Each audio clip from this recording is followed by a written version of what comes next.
Estamos começando mais um programa Força de Deus. Chegou, minha gente, momento tão esperado da nossa semana, onde vamos estudar a Palavra de Deus. Com alegria, semana passada nós começamos a introdução às parábolas. Estamos mais perto do que nunca de estudarmos parábola por parábola de Jesus Cristo. 41 parábolas, vai ser lindo este nosso estudo da Palavra de Deus. Semana passada nós começamos a introdução e, portanto, vamos continuar, tá bom? Antes, quero saudar você que nos acompanha pela TV Século XXI, você que nos acompanha pelo meu canal do YouTube, Frei Gilson, Som do Monte, e você que nos acompanha no canal do YouTube de Dom José Francisco Falcão. Seja muito bem-vindo, não importa a hora, o local que você está escutando ou assistindo esse programa. Seja bem-vindo. E agora abra o seu coração para a Palavra de Deus. Como eu disse, programa passado, nós começamos a introdução às parábolas de Jesus nos Evangelhos.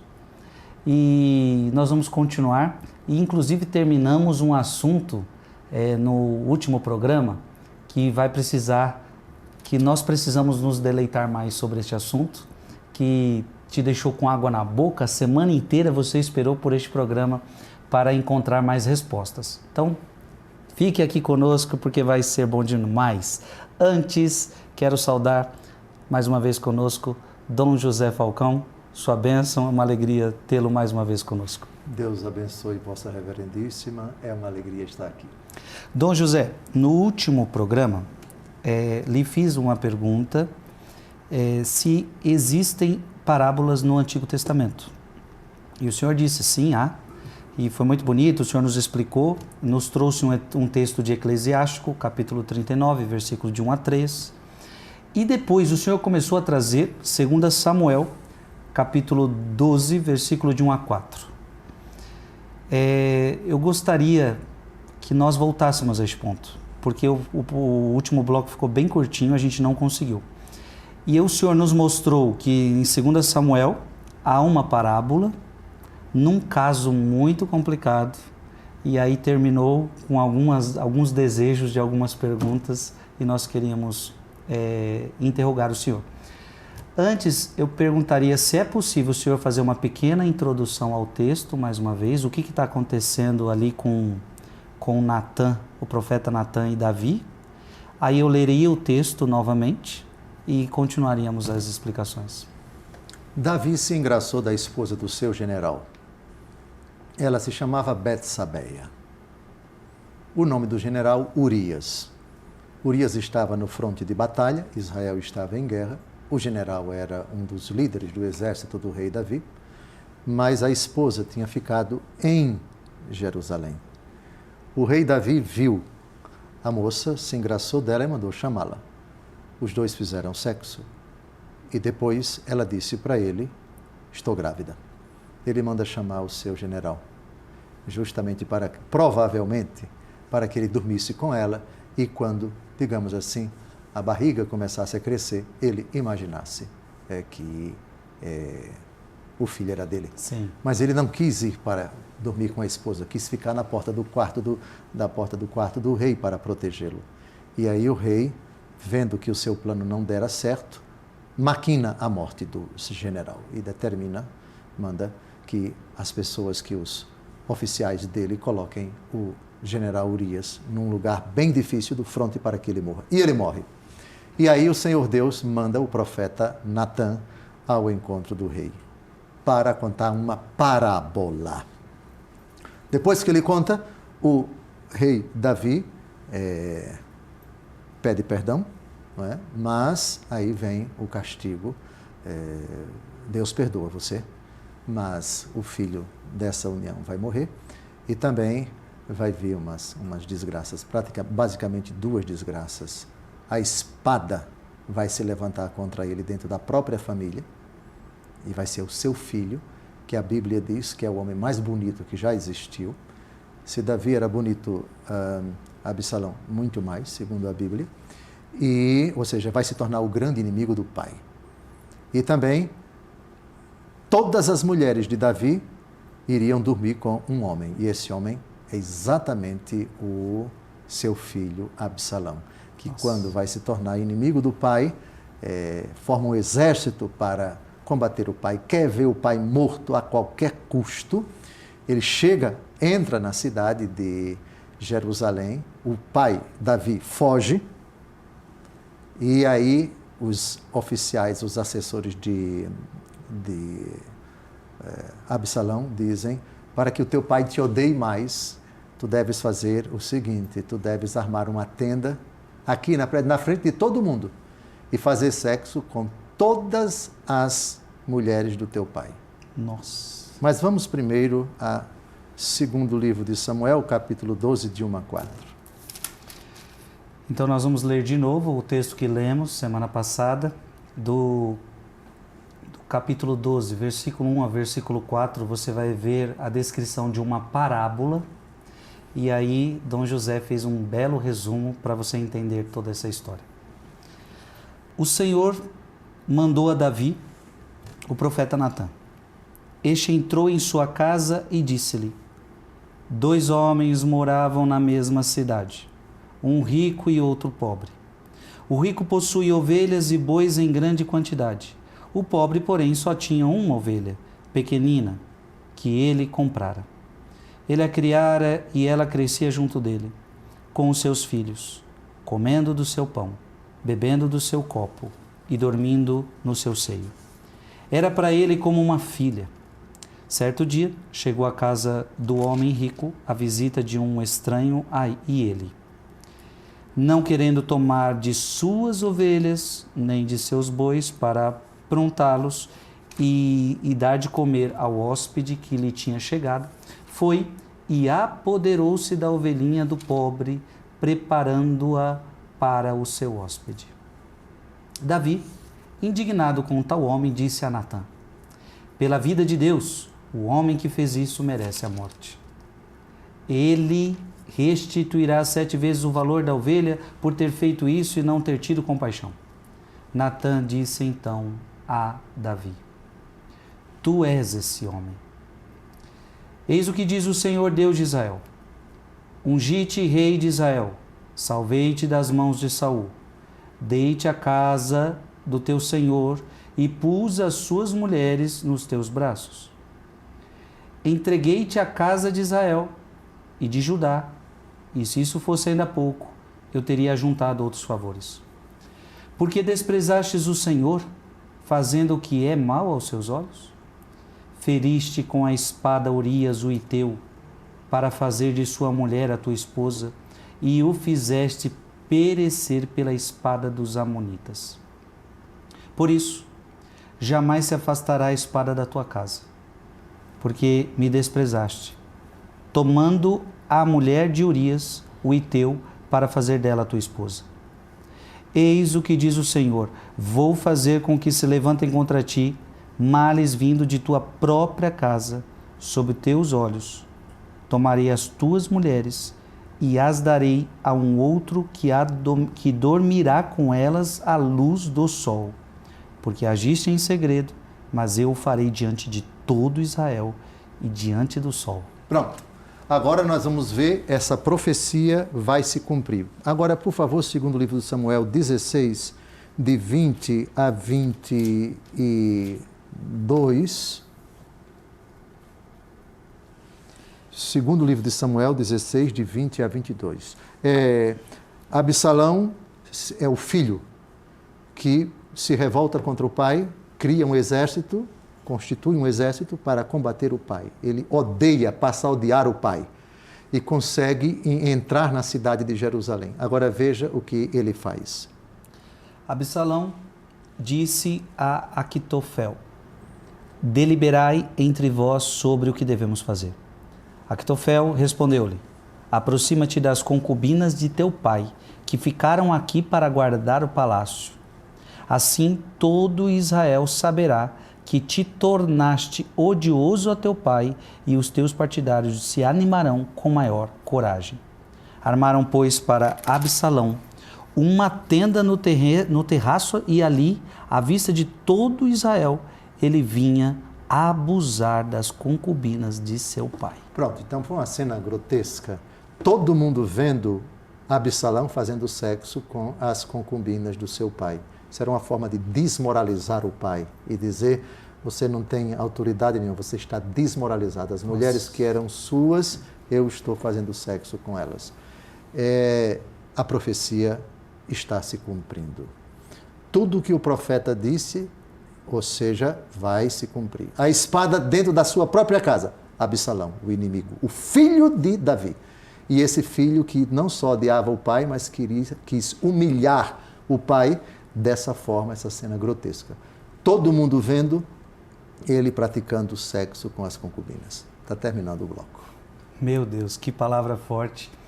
Olha, eu tenho certeza que são palavras chocantes, mas lembrando que a gente já aprendeu, quando a Bíblia narra um fato de pecado, ela não está aprovando este pecado, mas ela está simplesmente narrando um fato histórico que aconteceu.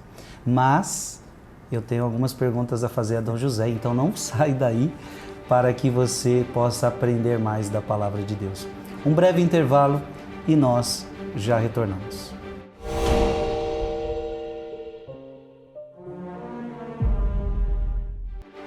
Mais um bloco, programa Força de Deus.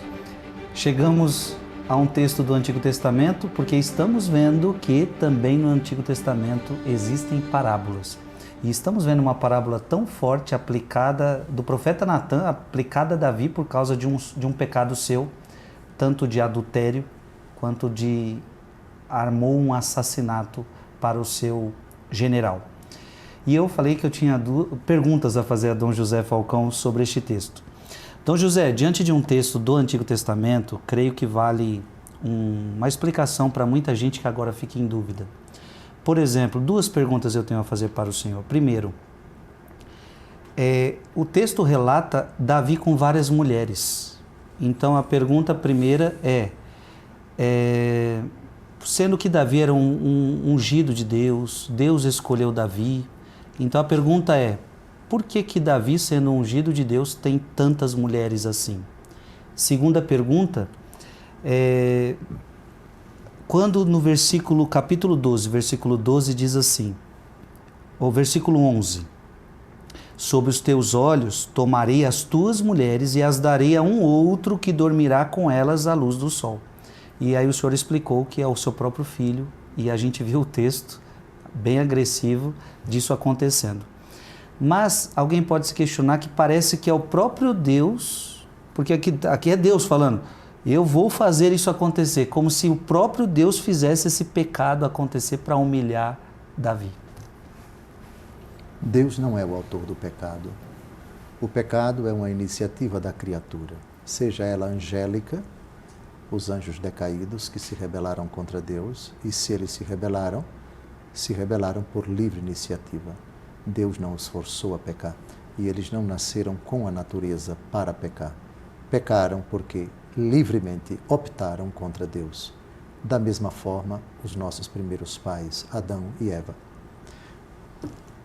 Quando o homem peca por si, Deus nem o impede de pecar, nem o força a pecar, mas permite que ele peque.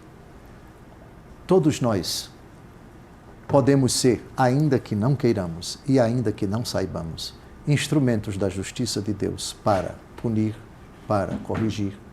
Daí, quando Deus se utiliza da maldade de uma pessoa, a Escritura, de forma translata, diz: Deus enviou, Deus mandou, Deus foi o autor. Na verdade, Deus coopera em tudo para o bem daqueles que o amam, diz Romanos capítulo 8, versículo 28. Até nas decisões livres e independentes das criaturas que estão no pecado, Deus pode se utilizar das suas iniciativas para corrigir as outras pessoas. Olha que interessante, muito interessante. Então, a iniciativa de se rebelar contra o pai, o rei Davi, foi do próprio Absalão. Absalão, não porque Deus o obrigou, não porque Deus o forçou, não porque Deus quis. Ele tomou essa decisão porque ele quis odiar o pai, ele quis ser inimigo do pai. Sim. E Deus Todo-Poderoso permitiu que isso acontecesse e no ódio do filho contra o pai, Davi acabou acarretando para si o que Gálatas capítulo 6, versículo 7 diz: de Deus não se zomba, o que o homem semeia, isso ele colherá. Quem semeia na carne, da carne colherá a corrupção. Ou seja, o mal que você praticou agora, vai vir uma resposta do céu.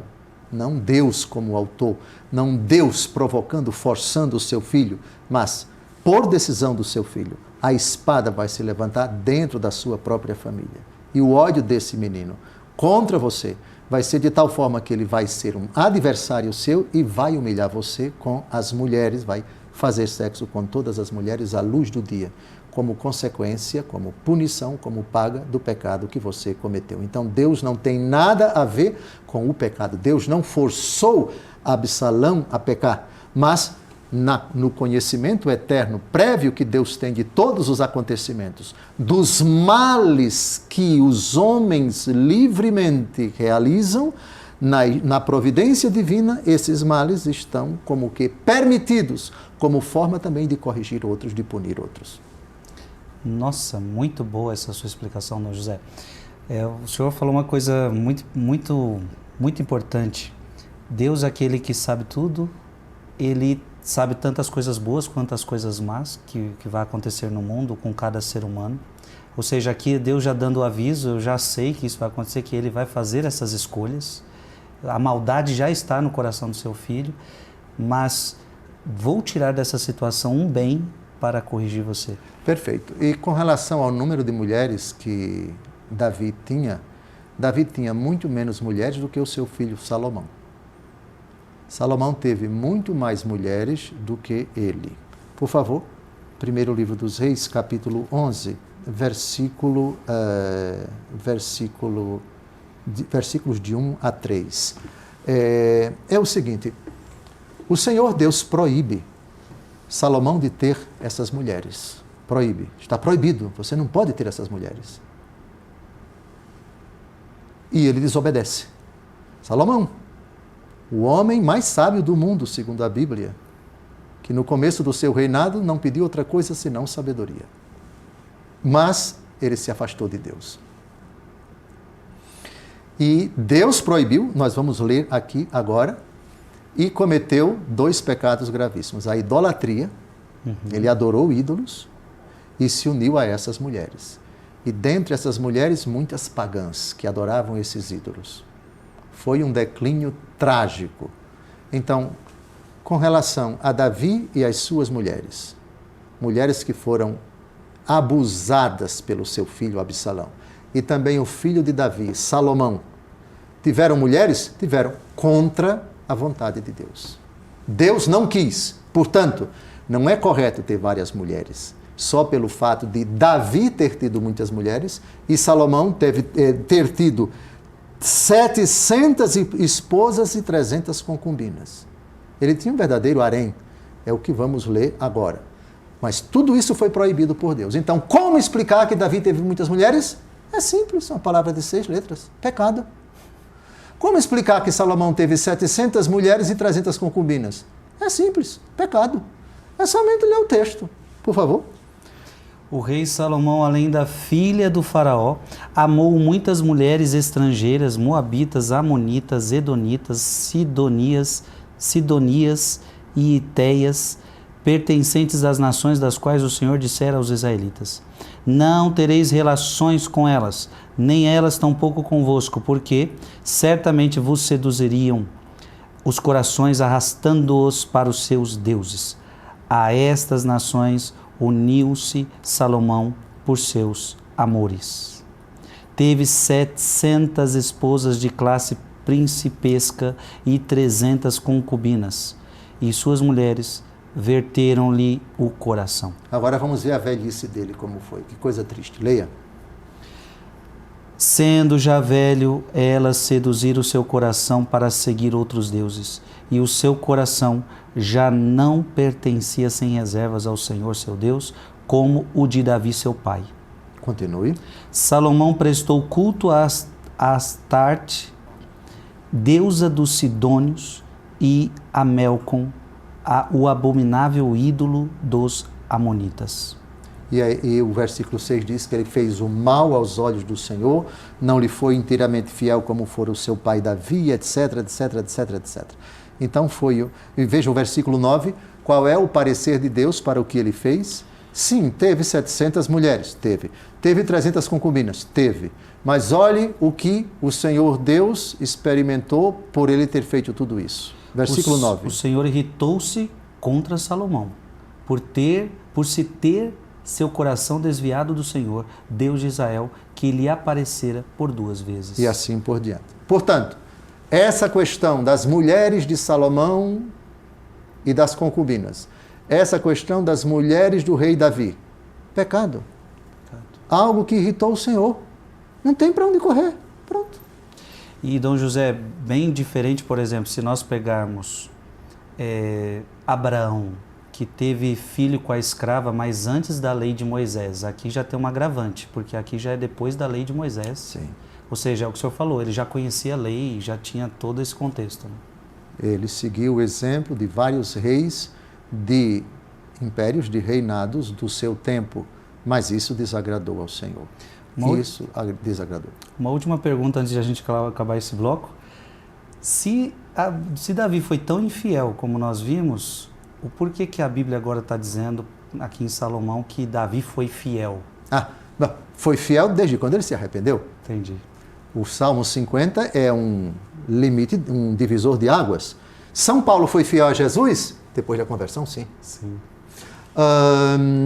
Moisés foi fiel a Javé? Depois que ele matou o egípcio e se arrependeu? Sim. Então é preciso ver a partir de quando essa afirmação se aplica para uma determinada personagem da Bíblia. Davi pecou, mas se arrependeu. Salomão pecou e já idoso se arrependeu. Morreu em paz com Deus, mas isso não apaga o passado pecaminoso dele envolvendo-se com essas mulheres.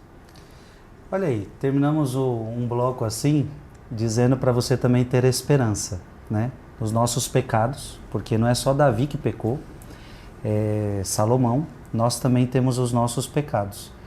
E basta que nós nos arrependamos de coração sincero e é possível a partir daí ter uma vida de fidelidade. Então, outrora fomos infiéis. Eu posso dizer por mim mesmo. Outrora eu fui muito infiel a Deus, outrora cometi diversos pecados, mas é possível que a partir de determinado momento, arrependimento, comecemos uma vida de luta pela fidelidade a Deus. Esse é o caminho de todos nós. Gente, foi bom, não foi? Você está gostando deste programa? Eu tenho certeza que estas páginas já estavam lá no baú do esquecimento para muita gente e agora elas brotaram. Muito bom. Fica aí conosco, um breve intervalo e nós já retornamos.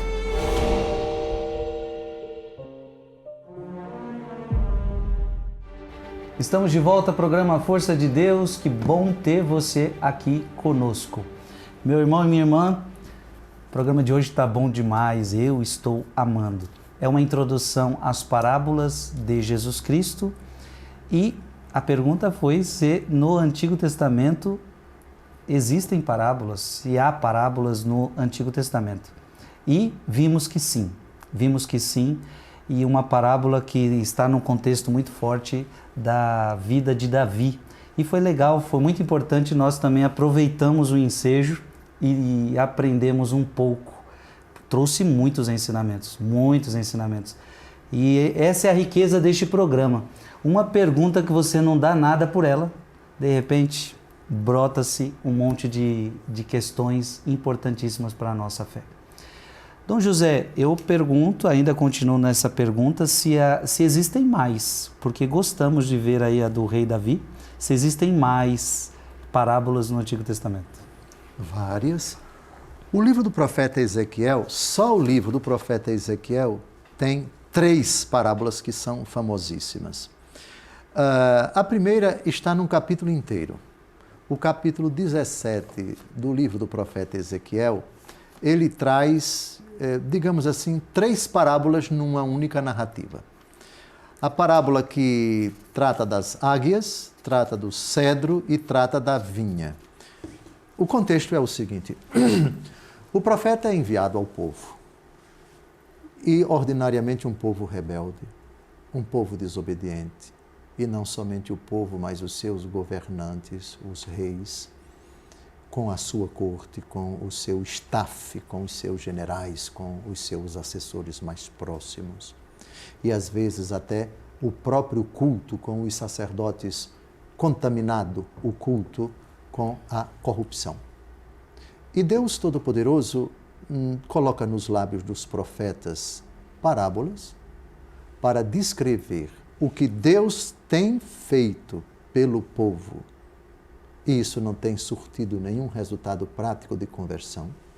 Pelo contrário, o coração do povo continuava duro, dos seus governantes também. Com essas imagens, com essas comparações, Deus anuncia aquilo que vai vir. Ou seja, são parábolas de conotação profética, são imagens comparativas que o profeta Deus coloca nos lábios do profeta para advertir, para exortar, para ameaçar. Esse também era um estilo de linguagem, um gênero literário muito comum na pregação dos profetas. Por favor. Ezequiel capítulo 17, versículos de 1 a 2. Somente essa introdução. A palavra do Senhor foi-me dirigida nestes termos. Filho do homem, propõe um enigma, apresenta uma parábola à casa de Israel. Veja, então, o que vai vir agora é um enigma, é uma coisa cifrada. Isto é uma história que tem muitas imagens, águias, cedro, a vinha, onde Deus vai estar falando para o povo. É uma comparação, é uma parábola. Avante. Dize-lhe, eis o que diz o Senhor Javé. A grande águia de grandes asas, de larga envergadura, toda coberta de plumagem malhada, veio do Líbano e tirou a copa de um cedro. Arrancou o mais alto de seus ramos, levou-o ao país dos mercadores e o depôs na cidade do negócio. Depois tomou um tronco de árvore da terra e colocou-o em um terreno preparado. À beira de águas copiosas, plantou-o como um salgueiro. Ele germinou e transformou-se em vide frondosa, ainda que pouco elevada, e voltou suas ramagens para a águia, com suas raízes debaixo dela. Ela se tornou um ramo da vinha, produziu hastes e lançou ramos. Então, até aqui, águias e cedro. Agora, cedro e vinha. Agora vai aparecer a águia. Havia outra grande águia de grandes asas com abundante plumagem, e eis que para ela essa vinha voltou suas raízes, e lançou seus braços para ela do horto onde estava plantada, a fim de que a regasse. Muito bem. Como é longa a parábola, e nós temos pouco tempo, eu remeto a você, querido telespectador, a leitura de todo o capítulo 17. Onde é que o profeta vai chegar? Na verdade, é Deus Todo-Poderoso quem vai interpretar essas imagens que o profeta vai dizer para o povo. Ou seja, eu tive carinho com vocês, eu cuidei tanto de vocês, eu dei toda a atenção para vocês, e vocês em troca me desobedeceram, praticaram a idolatria, etc. Eis que vai vir o castigo. Somente para entender que a parábola, a comparação é apresentada. Aqui não temos seres humanos, aqui temos águia, aqui temos o cedro, que é uma árvore frondosa, e a vinha, a plantação de uva. Imagem, aliás, que vai ser utilizada por Nosso Senhor, a alegoria, eu sou a videira, meu pai é o agricultor e assim por diante. Não é? Todo aquele que não dá fruto em mim, meu pai corta para... que dá fruto, ele poda para que dê mais fruto, e aquele que não dá fruto, ele corta e o ramo vai ser queimado, etc. Então, esse gênero literário, Jesus não vai ser, digamos assim, aquele que pela primeira vez vai levá-lo. Ele já herda esse gênero literário que os profetas, Deus coloca nos lábios dos profetas. Esse capítulo 17 é muito, muito, muito interessante. É uma parábola com 3 alegorias: águias, cedro e a vinha. Muito bom.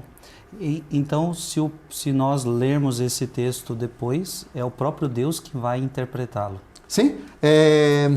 Versículo 11. A palavra do Senhor, ainda em Ezequiel 17, a palavra do Senhor foi-me dirigida nestes termos. Pergunta a essa raça de recalcitrantes, não sabeis o que significa isso? Dize, o rei de Babilônia, é o próprio Deus quem explica.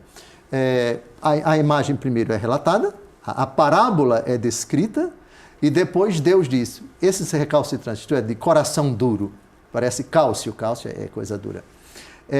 Vocês sabem o que significa isso? Pois eu vou dar o significado. Então é uma parábola que é uma profecia, é a parábola que é uma ameaça. E tudo que está contido na parábola, que é enigmático, Deus interpreta. No mesmo capítulo. Interessante. E é o mesmo que Jesus vai fazer, por exemplo, na parábola do semeador. Sim. Ele fala e ele mesmo explica. Sim. Ao falar das várias situações, a semente semeada no meio à beira do caminho, em terra bastante superficial, depois a outra situação com os espinhos. Espinhos, pedras. E depois a terra boa. Inclusive é quase o mesmo contexto, né? De dureza de coração, essas coisas. Sim. O senhor falou tinha mais exemplos em Ezequiel. Tem. Vamos, aqui é capítulo 17, vamos para o capítulo 21. A espada vingadora do Senhor. Eu queria que o versículo 5, ele tem uma coisa muito interessante. Isso é uma prova de que os profetas só falavam em parábolas. Leia o versículo 5. 21, 5? Sim. Exclamei então, Senhor Javé, dizem de mim que falo sempre por parábolas. Por que os profetas falavam por parábolas? Porque era uma forma muito pedagógica de se fazer entender. Ele cria uma história, não dá nome a ninguém e ao mesmo tempo dá. Isto é, às vezes você associa uma pessoa a uma árvore, você associa uma categoria de pessoas a animais, você associa Israel a um cedro, que é uma árvore, você associa, enfim. E todo mundo, as imagens criadas na parábola, elas despertam a atenção. É uma historinha bonita, não é? Só que é uma história que depois vem a interpretação, E os profetas, está aqui a prova. Senhor Javé, dizem de mim que falo sempre por parábolas. Claro, porque é Deus quem manda. No capítulo 17, vai, filho do homem, diz essa historinha.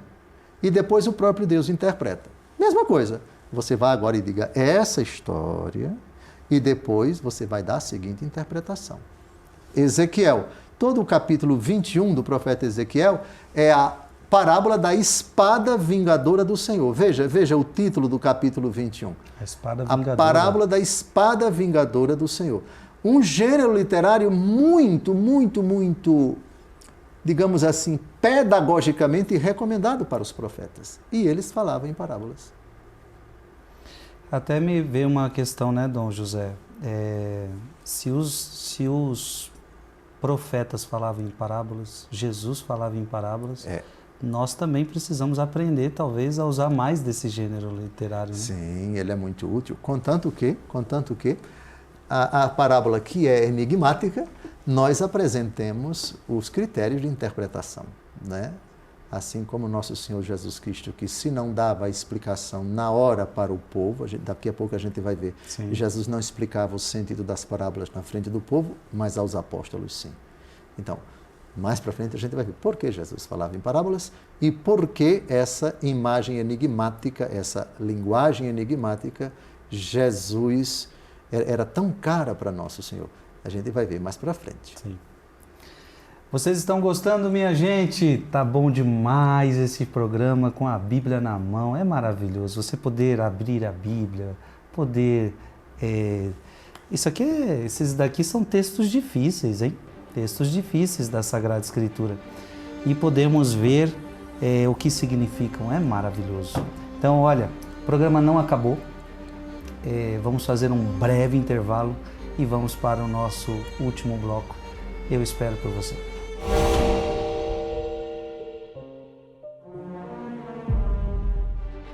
Estamos no nosso último bloco deste programa Força de Deus. Já está acabando, minha gente. Vamos aproveitar esses últimos instantes deste programa maravilhoso.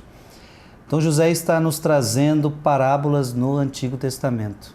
Vimos 2 Samuel, capítulo 12, versículo de 1 a 4. Vimos Ezequiel 17, 2. Vimos Ezequiel 21, 5. E ele tinha nos dito que só em Ezequiel teríamos 3 exemplos para dar. Queremos saber qual é esse terceiro exemplo. Ainda no livro do profeta Ezequiel, o capítulo 24 traz 14 versículos sobre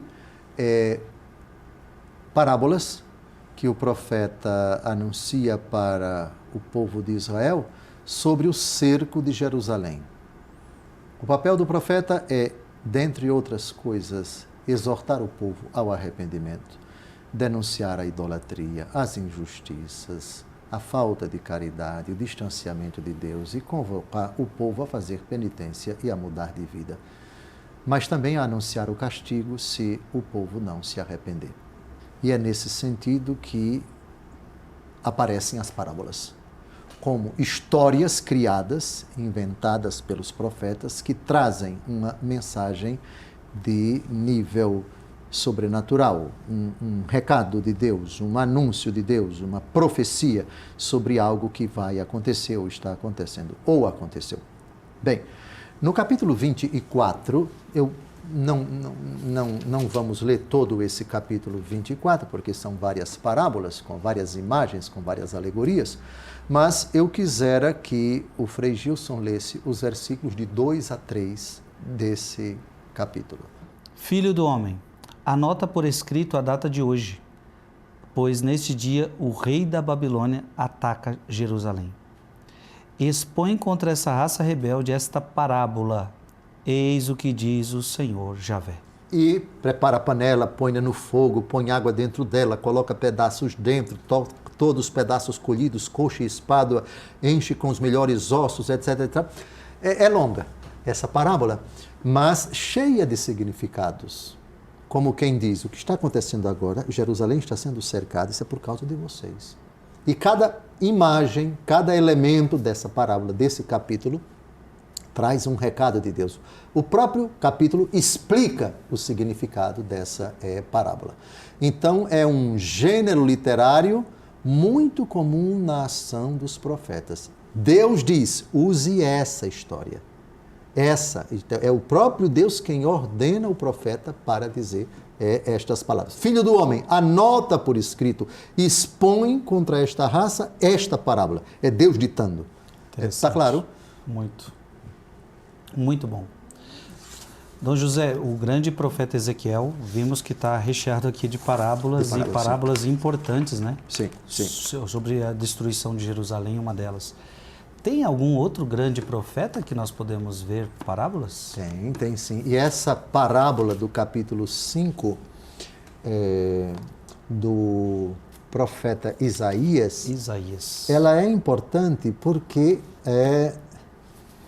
contém um versículo. Essa parábola está cheia de alegorias. Nós vamos ver mais para frente qual é a diferença entre parábola e alegoria. Essa era a minha próxima pergunta. Certo. Pois bem, já tratamos aqui, acho que há vários programas, quando citando o livro, a carta de São Paulo aos Gálatas, Agar e Sara. Sim. A alegoria das duas mulheres, a palavra alegoria está no próprio texto de Gálatas, capítulo 4. Aqui nós temos uma comparação que é cheia de alegorias. A vinha do Senhor é a casa de Israel. Eu quero cantar para o meu amigo seu canto de amor a respeito de sua vinha. Meu amigo possuía uma vinha em um outeiro fértil. Ele a cavou e tirou dela as pedras, plantou-a de cepas escolhidas, edificou-lhe uma torre no meio, construiu aí um lagar e contava com a colheita de uvas, mas ela só produziu agraço. E agora, habitantes de Jerusalém, e vós, homens de Judá, Sede juízes entre mim e minha vinha, que se poderia fazer por minha vinha, que eu não tenha feito, porque quando eu esperava vê-la produzir uvas, só deu agraço? Porque eu vos mostrarei, pois bem, eu vos mostrarei agora o que eu hei de fazer à minha vinha, eu lhe arrancarei a sebe para que ela sirva de pasto, eu derrubarei o muro para que seja pisada, eu a farei devastada, não será podada nem cavada, e nela crescerão apenas sarças e espinhos, vedarei as nuvens derramar chuva sobre ela. A vinha do Senhor dos exércitos é a casa de Israel, e aí segue. E os homens de Judá são a planta de sua predileção. Esperei deles a prática da justiça, e eis o sangue derramado. Esperei a retidão, e eis os gritos de socorro. Aqui podemos dizer uma parábola no sentido amplo, mas seguramente uma alegoria. Uma parábola cheia de elementos alegóricos. Isto é, uma comparação, uma história de uma vinha que foi tão cuidada, foi tão protegida, um lagar foi protegida, foi zelada, o agricultor teve tanto carinho com ela, etc. Essa imagem Jesus vai usar, não como parábola, mas como alegoria, no capítulo 15 do Evangelho segundo João. Eu sou a videira e meu pai é o agricultor. Então, Dom José, eu acho que nós poderíamos aproveitar esse tempo final que nos resta, para começar ao menos, o senhor poder nos explicar, porque na minha cabeça já está ficando esse questionamento. Qual é então a diferença de alegoria para a parábola? Porque se a parábola é uma comparação, vemos que a alegoria também se assemelha a uma certa comparação. Então, é certo dizer que as duas são comparações? Quais as diferenças de uma para outra? Eu acho que essa é a grande questão. A parábola é uma comparação prolongada. Isto é, uma história que deve ilustrar uma verdade superior. É verdade que tem parábola que só está num único versículo da Bíblia, parábola pequenininha, mas o fio condutor dela é algo demorado. É algo, digamos assim, complexo. Envolve uma mensagem bastante ampla.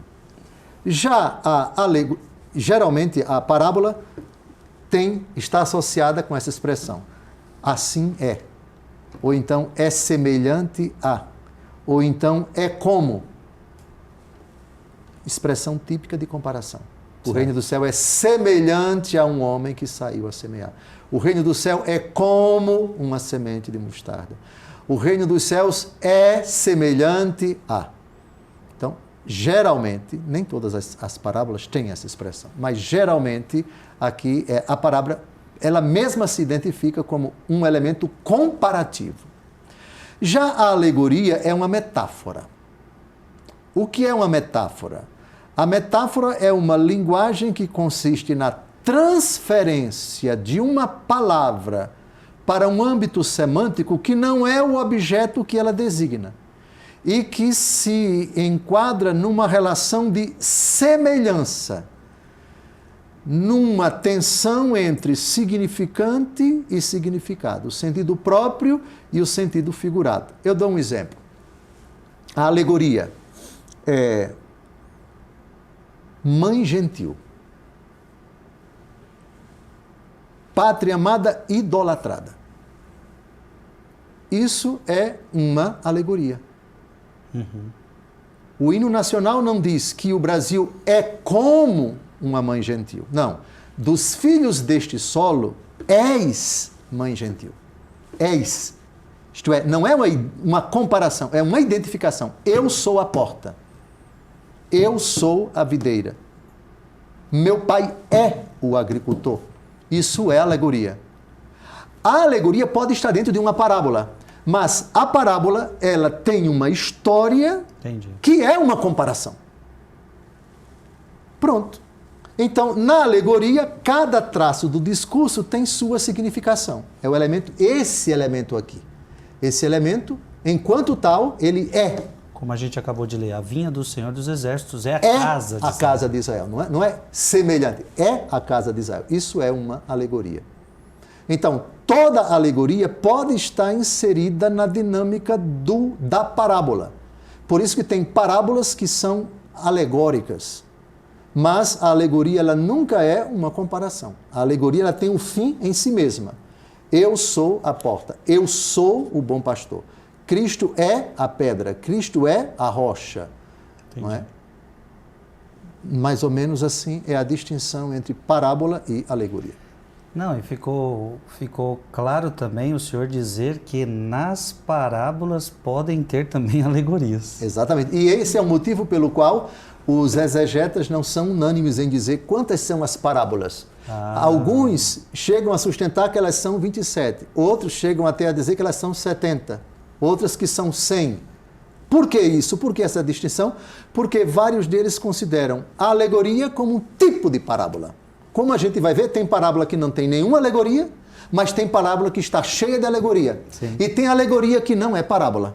Então, como são dois gêneros literários muito parecidos, não há unanimidade entre eles. Então, mas também seria um erro, por exemplo, em João, quando Jesus fala, eu sou meu pai é o agricultor, aquela coisa toda. Aí é alegoria, não é parábola. Seria errado também dizer que isso é uma parábola. Isso não é uma parábola, isso é uma alegoria.